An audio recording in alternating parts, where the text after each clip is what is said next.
ndabaramukije mu izina ry'umwami wacu Yesu Kristo. Bene data dusangiye urugendo rwo kuja mu ijuru, turasubiye kubaha ikaze kandi mu kiganiro cy'ubutumwa bwiza kuri bose. Nk'uko tumaze iminsi tuganira ku cigwa kivuga ku mategeko canke ivyagezwe vy'Imana hamwe n'ubuntu bw'Imana. Rero n'ubu ico cigwa turacakibandanya. Mu cigwa giheruka rero twaraganiye twako turavuga ukungene Kristo Yesu yaje gushitsa intumbero y'amategeko, intumbero y'ivyagezwe, kugira ngo abantu niba bakibaho baharanira gukora iki vyagezwe bivuga, mugabo bagwanire kwizera umwami Yesu Kristo we yashikije amategeko n'ivyagezwe ku bwabo.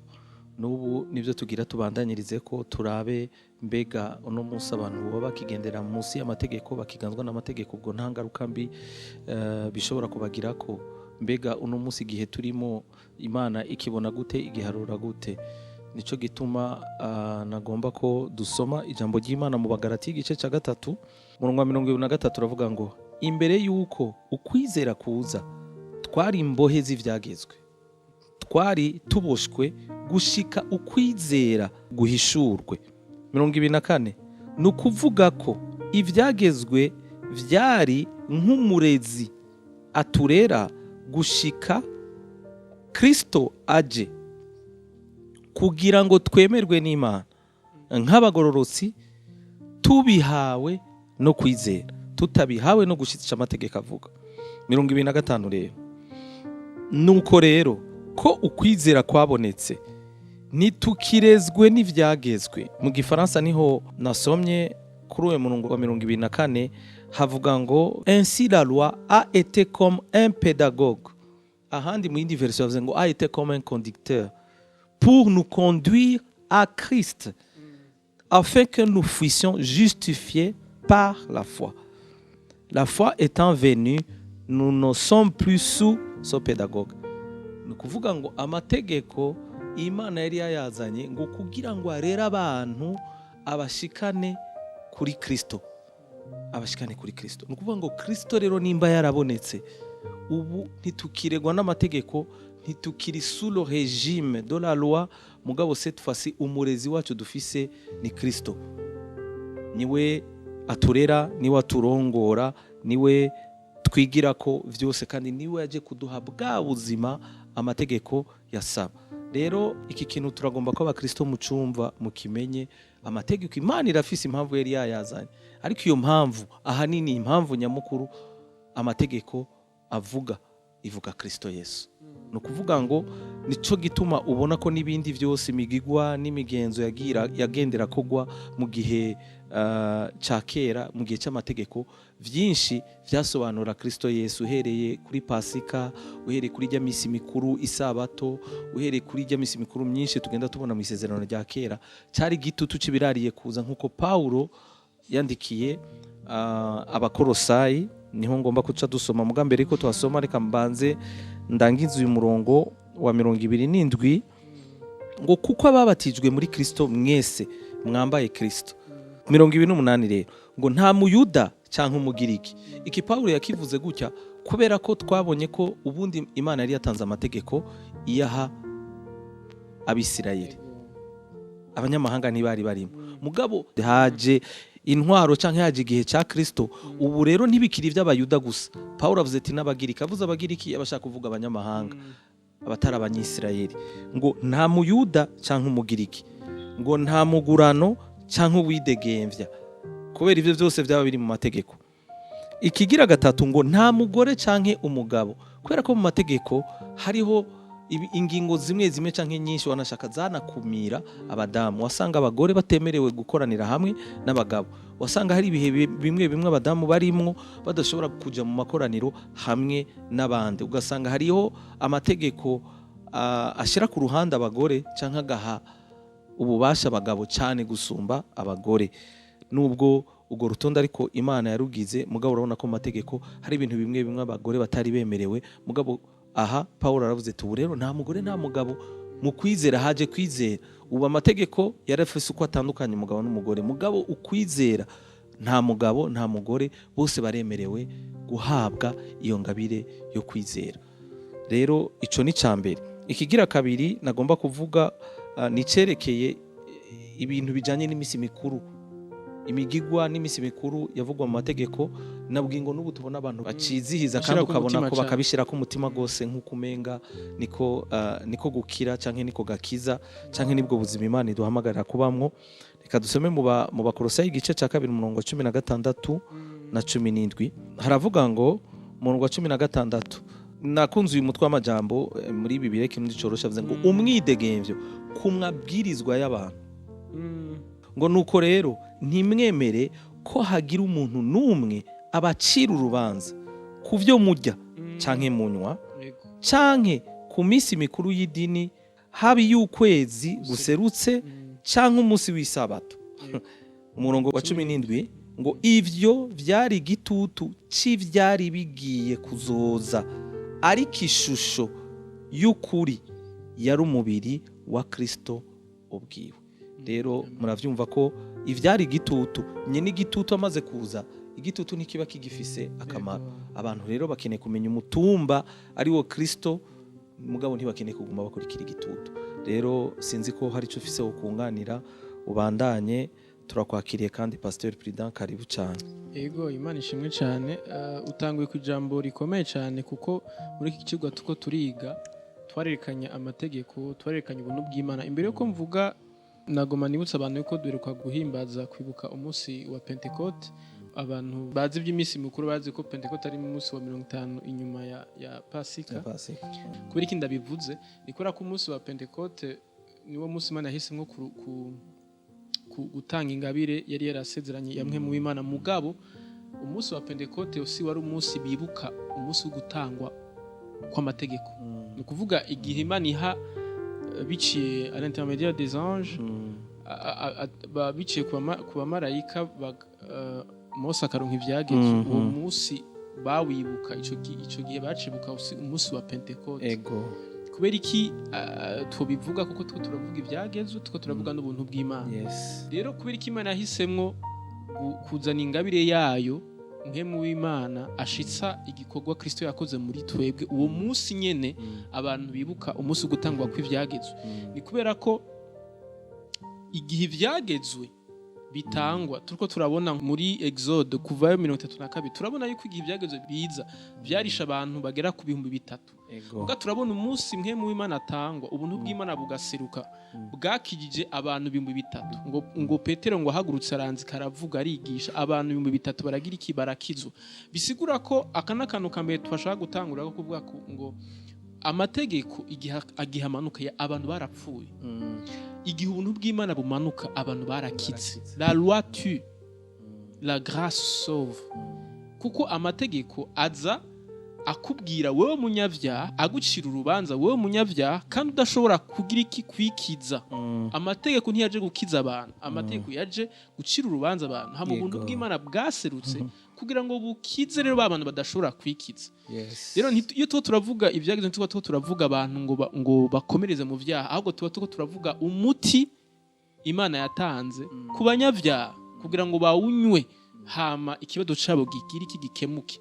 Rero uyu munsi turacashira ingufu cyane ku bintu vyari mu vyagezwe, vyari mu mabwirizwa. Twasomye Abakolosayi igice ca 2, twari twasomye ku murongo wa 16 ngo ntihagire umuntu agucira urubanza uyu munsi kuvyerekeye ngo kurya, ngo kunywa, ngo canke ngo ivy'imisi mikuru.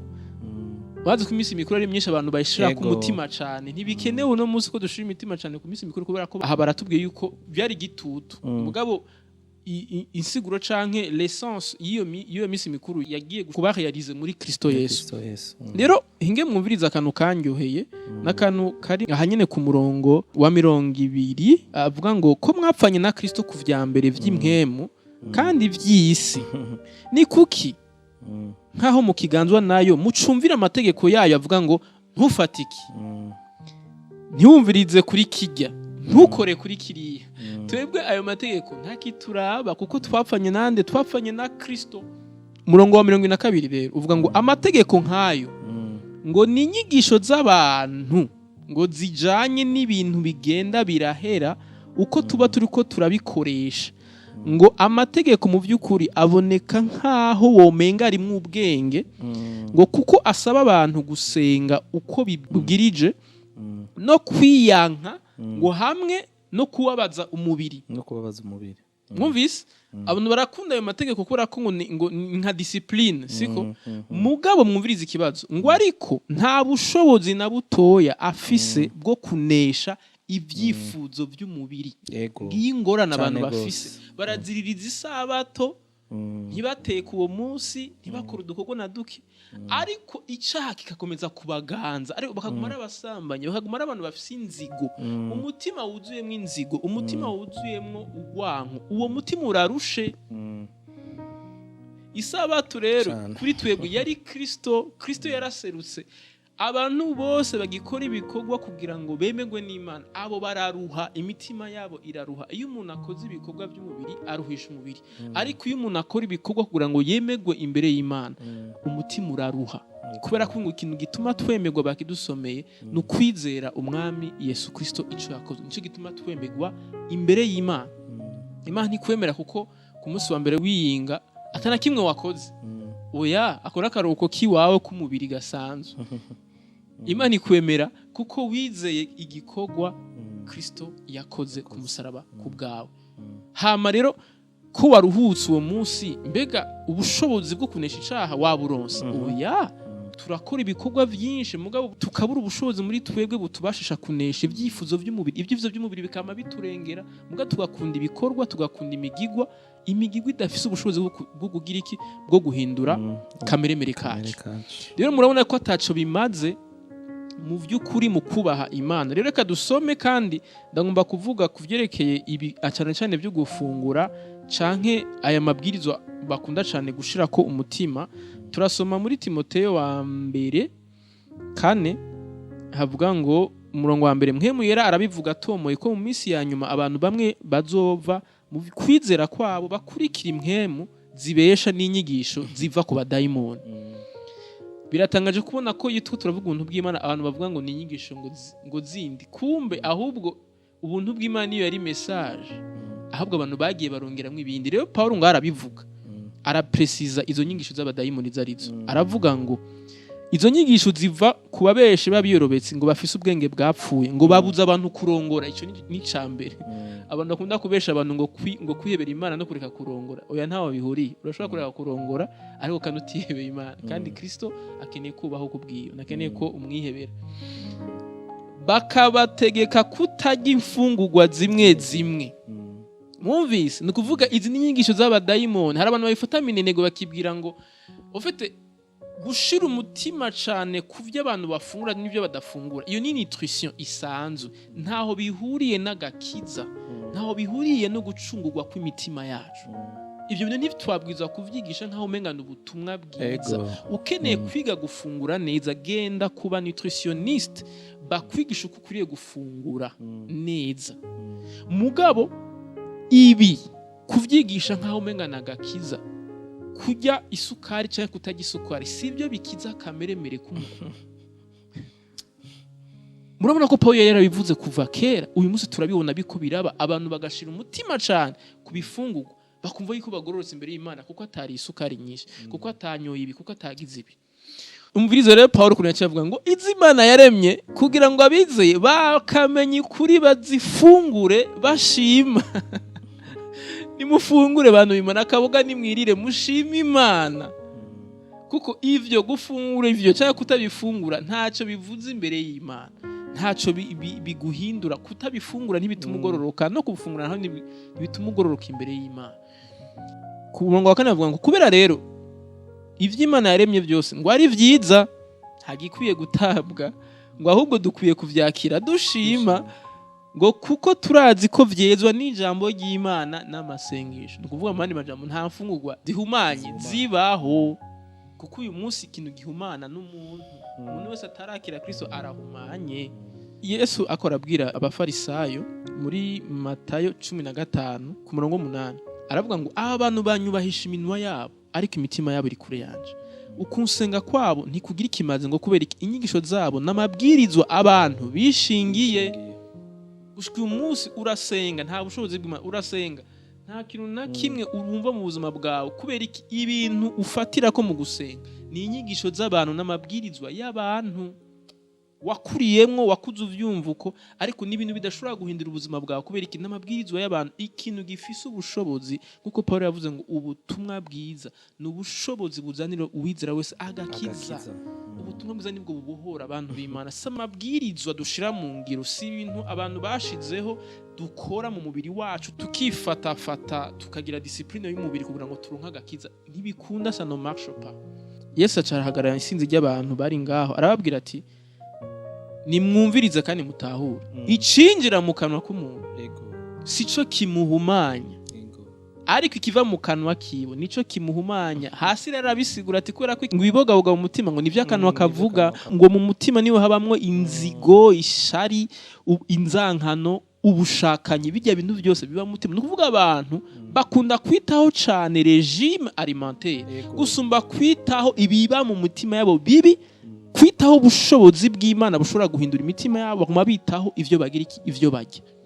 Ibyo turya rero sivyo biduhumanya spirituellement, ahubwo ibiba mu mitima yacu nivyo bigira iki, biduhumanya. Rero Kristo ntiyaje kuduhindurira regime alimentaire, ahubwo Kristo yaje gukemura ikibazo ku isoko yacu, yaje kudukiza ikibazo twari dufise nyakuri.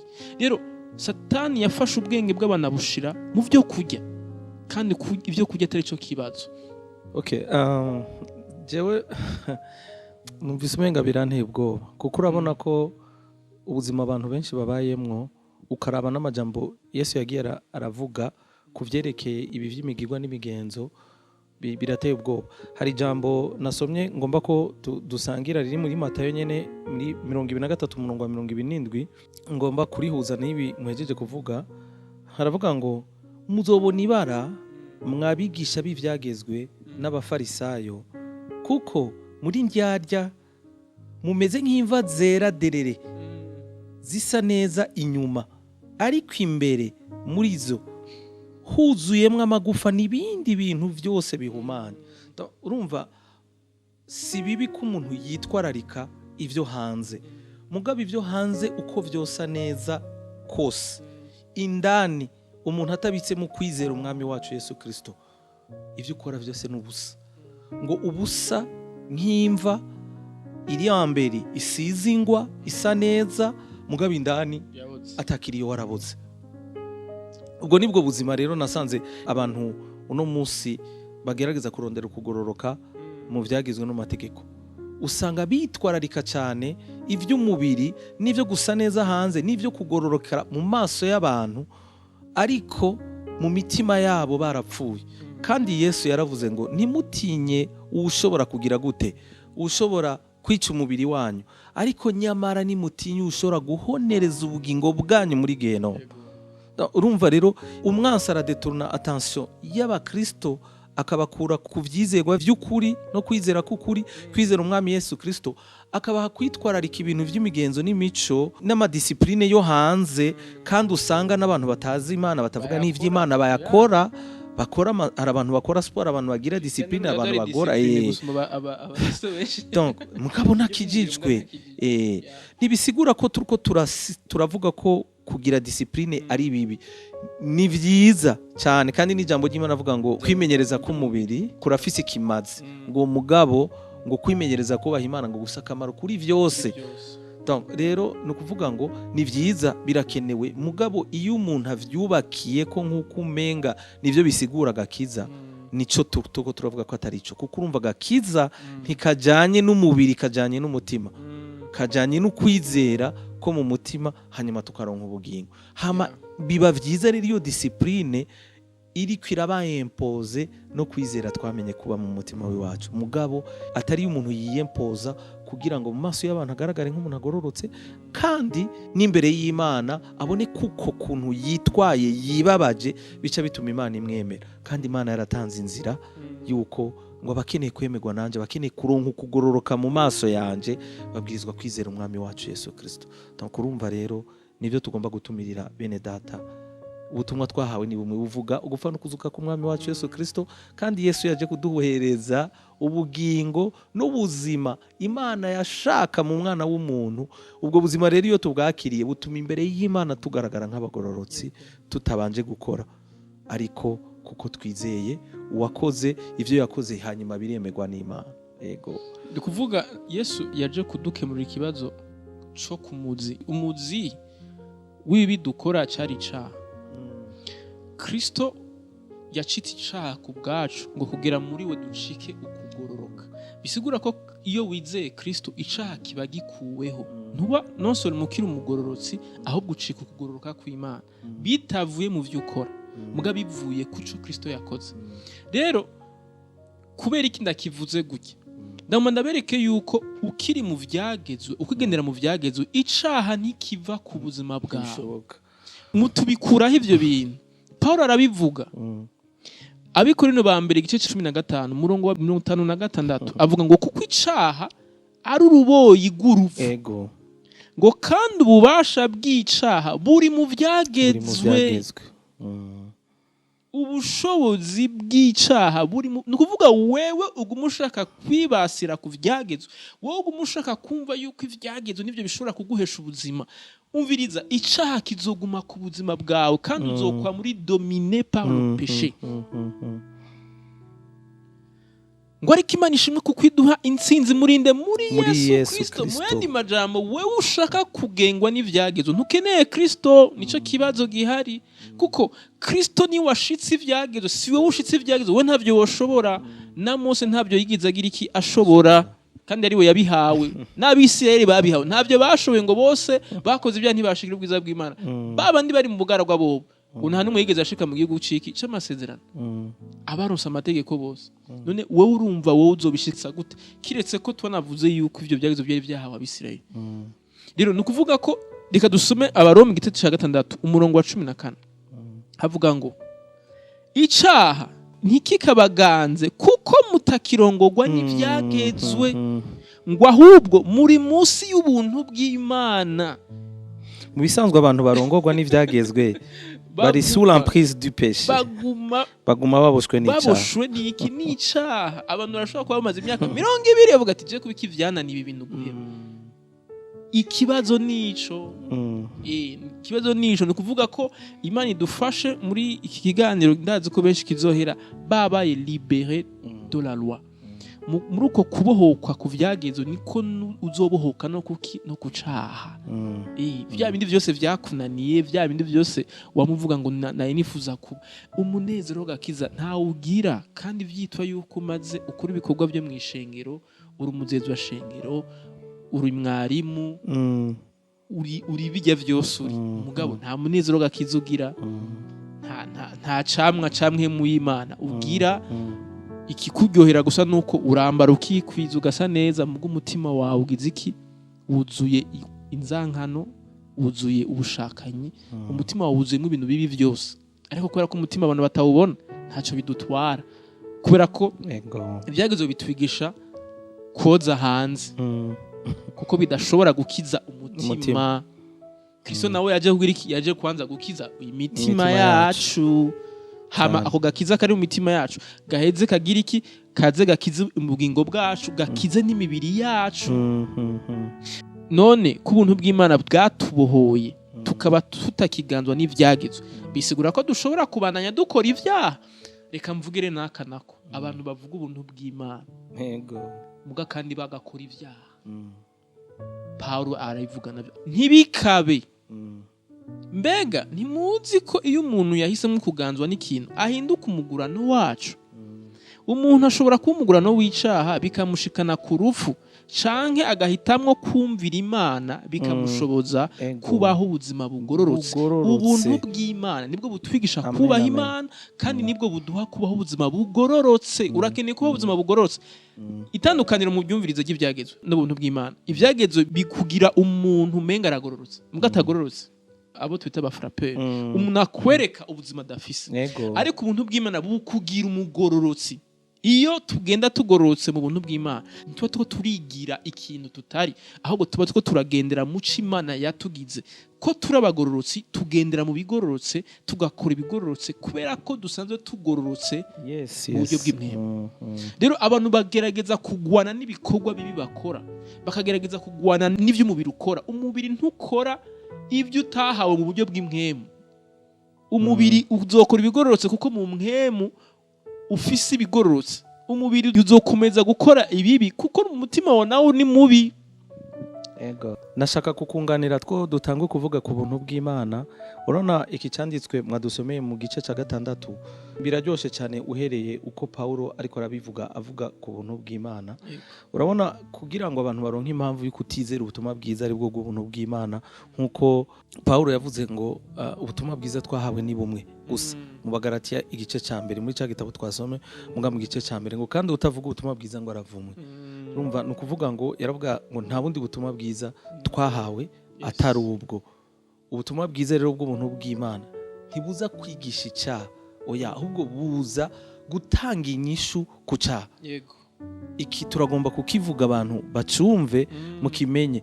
Ntituruko turigisha abantu gukora icyaha kandi ntiturabambere naho boshaka bakabitwagiriza, kuko urumva na Paulo baramwagirije ngo uvuga ubutumwa bwo kwigisha abantu gukora icyaha, nkaho umenga abantu ntibari basanzwe bakora icyaha. Ego.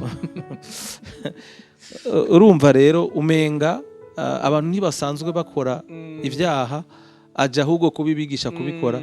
Kumbe basanzwe babayeho ubuzima buruhije. Ego. Vyarabananiye gushobora kubaho bwa buzima bubwirijwe n'amategeko kuko ntibashobora kubishobora. Kuko iyo umwana w'umuntu aza kubishobora, Kristo Yesu ntaba yaraje. Kristo Yesu rero yaje mwebwe yaje kugira ngo abananiwe no gushitsa icyo amategeko avuga nibamwizera bahabwe ubuzima imbere y'Imana bugaragara nk'abashikije amategeko. Rero nukuri nagira mvuge kuri iki gice nyene mwasomye igice cya 6 arabivuga ku murongo wa ngo mbega none tuvuga iki? Dushishikare gukora ibyaha kugira ngo ubuntu bw'Imana bwongerekane ntibikabe. Urumva si nico kudiskita. Ubuntu bw'Imana ntibuza kwigisha abantu kubandanya gukora icyaha, oya, ahubwo ubuntu bw'Imana bwibitsemo inkomezi zituma abantu bataharugwa kwanza ubwa mbere na mbere imbere y'Imana nk'abanyavyaha. Ikigira kabiri harimo ubushobozi nk'uko Paulo yandikiye Tito, ngira tuzobibandanya mu cigwa kiri imbere, ngo ubuntu bw'Imana ngo n'ubushobozi utwigisha kwiyambura uko tubaha Imana. Iyo ni indi side. Ubutumwa bwiza bwaduhereye ico, bwaduha ubuntu bw'Imana, bwaduha ico tutari dukwiriye, twari dukwiriye gupfa, mugabo turonka ingabire y'Imana y'ubugingo budashira.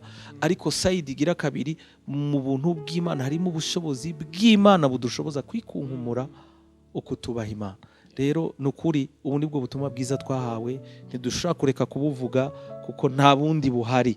Rero ni mwizere Yesu Kristo, hanyuma mwizere ico yakoze. Ni mwizera Kristo Yesu mugakurikirana ico yakoze ku buzima bwanyu, aho niho kubohoka kwanyu kuzotangurira, aho niho gukira bwa bushobozi bw'icyaha uzohera. Kandi biranababaje none abantu kuba mu buzima imyaka n'imyaka wizunguruka ko wama mu mapratike, nakoze ibi, ndapfukamye, ndasavye imbabazi, nejo ugasubira ukihindi discipline, ukihangiro ejo sinzosubira, sizongira gute. Nuko nagomba ndakubwira ngo ubuzima buraruhisha, kuko mu gihe inkomezi zitubashisha kunesha ubushobozi bw'icyaha tuzironkera muri Kristo Yesu, ntituzironkera amategeko. Igituma wamu uneshwa nuko wamugerageza kubikoresha inkomezi zawe, kandi umwana w'umuntu atigeze ashobora gushitsa icimana ishaka ku buzima bwiwe. Nukuvuga yuko reka dusubire kandi tubibutse. Nukuvuga amategeko iyo ashikana ukugororoka mu mwana w'umuntu, Yesu ntiyari kugira iki, ntiyari kuza. Yesu yaje kubera ko icyo amategeko atashoboye gukora niwe wenyine yarashoboye kugikora kugira gishitse muri twebwe. Hari abantu rero bavuga ati ngo ndakijijwe, ndizera Yesu, mugabo kandi ndi mu vyagezwe. Ibyo bintu bibiri ntibikunda, kuko Kristo niwe yashikije ivyagezwe. Wowe nyamba ushaka rero gushitsa ivyagezwe, kuvuga ahubwo ubuhindukiye kiki, ubufasha ikibanza cande ca Kristo. ntubugikeneye Kristo kubisana. Nico gituma abafarisayo abanyabwenge b'ivyagezwe batigera bahuza na Yesu, kuko ikintu Yesu yaraje gukora cyane ikintu kije kubasesera gafu kije kubakura kwicata, kuko biyerekana nk'abantu bapretanda kubahiriza ivyagezwe. Nico gituma Yesu yakunda kwegera babandi ivyagezwe vyananiye, nibo twita ngo abanyavyaha. Bamwe bananirwa najya n'indi rivuga ngo ntugasambane, babagore b'abasambanyikazi, kubera ko Kristo niwe muti, Kristo niwe nyisho ku munyavyaha wese. Umuntu wese akora dukurikirana yibwira yuko ari umunyavyaha ruhebwa. Ndagomba kuguha inkuru nziza yuko ngwaho icaha cagwiriye ngo ubuntu bw'Imana bwarushirije kugwira. Kuvuga ubuntu bw'Imana buragutse cyane, burasumba cyane la condition du pécheur. Nta munyavyaha ashobora gucumura ngo acumure ngo agere ku rugezo ubuntu bw'Imana butomukiza. Ubuntu bw'Imana buragutse cyane, nibwo bwadukijije kubisanga. Abaroma 3:20 ndagomba kubibutsa abantu bagikomereje mu vyagezwe. Ndagomba kubibutsa ikintu kimwe ngo ariko turazi ko ivy'ivyagezo bivuga vyose ngo bibibwira abaganzwa navyo ngo kugira ngo akanwa kose kazibwe, ngo kandi abari mu isi bose baba abo gutsindwa n'urubanza imbere y'Imana. La loi est venue condamner les gens devant Dieu.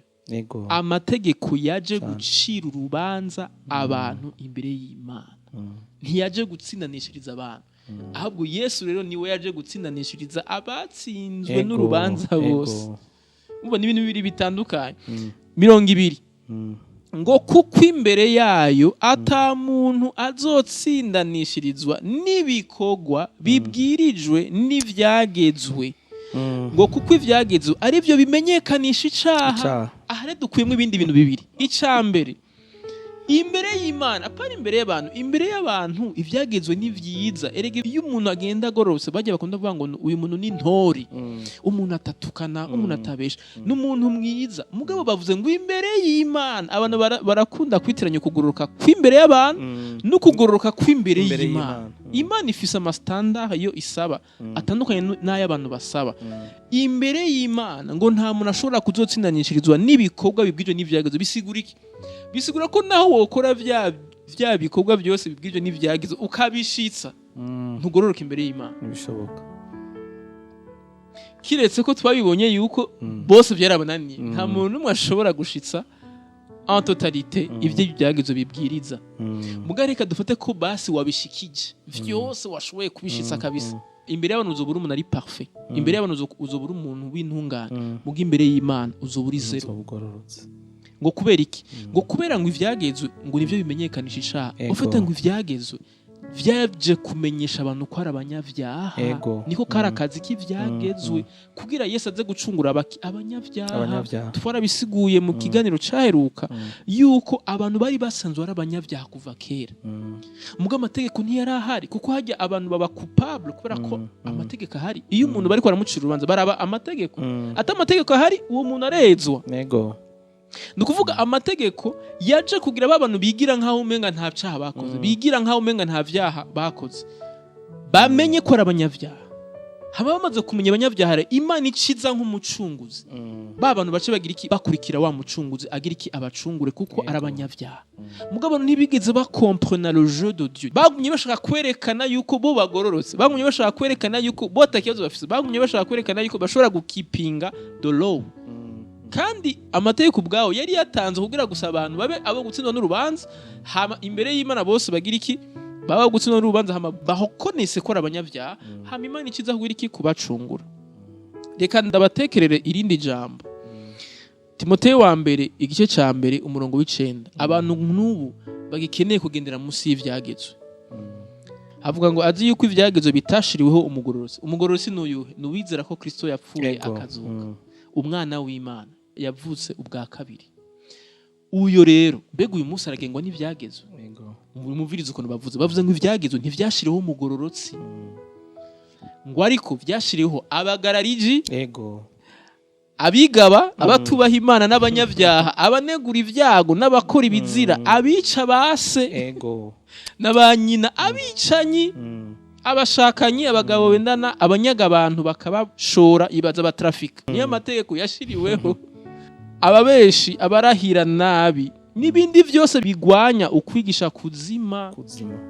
Icyo gituma Imana yemeye yuko la loi igumaho mu buryo bwo kugenga uko abantu bagira iki babaho. Ni ukuvuga nk'ubu tuvuze la constitution yinspira dans la loi de Moïse. Icyo gituma umunsi mu buryo bw'igihugu hariho itegeko rigufata iyo wishe, hari itegeko rigufata iyo wivye, hari itegeko rigufata iyo wakoze iki n'iki. Kubera iki? Kubera ko abakriminere baracahari, abakora ibibi baracagitswe, baracahari. Yamara umugororotsi w'Imana yavutse ubwa kabiri ntagikeneye ibyo byagezwe, kuko ibyo sibyo bimugenga uyu munsi, ibyo arabirengeye normalement. Nta mwana w'Imana yabwirizwa gufatwa n'amategeko, kubera ko umwana w'Imana ntiyabwirizwa kubaho ubuzima bwo kwica, bwo kwiba, bwo kugira traffic y'abantu. Yarayo majambo Imana ibahezagire. Ego, mu kurangiza rero naje ndangije kuri iri jambo nyene ahereje ko ryo muri Timoteyo, ndasoma kantu gato kugira ngo kabafashe, kazodufasha no kubandanya mu kigo kizokurikira. Kuri umurongo w'icumi agace kanyuma karavuga ngo canka abakora ibindi byose bidahwanye n'inyigisho z'ukuri. Umurongo wa 11 cyavuga ngo ziri mu butumwa bwiza bw'ubwiza bw'Imana ishemagizwa ubwo najejwe. Uvuga ngo ubuzima bw'ukuri buva mu nyigisho z'ukuri zo mu butumwa bwiza buvuga ugupfa no kuzuka k'umwami wacu Yesu Kristo. Ubuzima bwo kudakora ibi byose bavuze hejuru tubukura mu nyigisho nzima z'ubutumwa bwiza. Mu yandi majambo ni ukuvuga ngo n'abatari ko barumva ubutumwa bwiza ntibashobora kuva muri ubu buzima bw'ibyaha, ntibikunda. Rero reka tubashimire ko mwabanye natwe, tuzosubira mu kiganiro gikurikira. Umwami Yesu Kristo abahezagire, abagire neza. Murakoze.